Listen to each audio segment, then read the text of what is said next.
Welcome to the informative Motorola Edge 30 Ultra, and I'll show you how to link or unlink Google Assistant from PowerKey.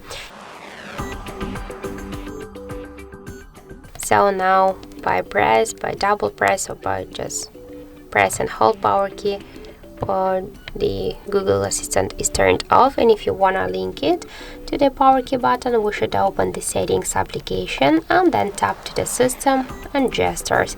Then click here to double press PowerKey and switch now to Launch Assistant.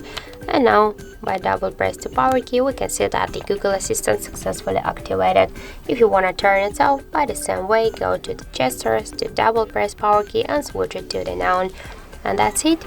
So thank you for watching, and if you find this video helpful, don't forget to leave a like, comment and to subscribe our channel.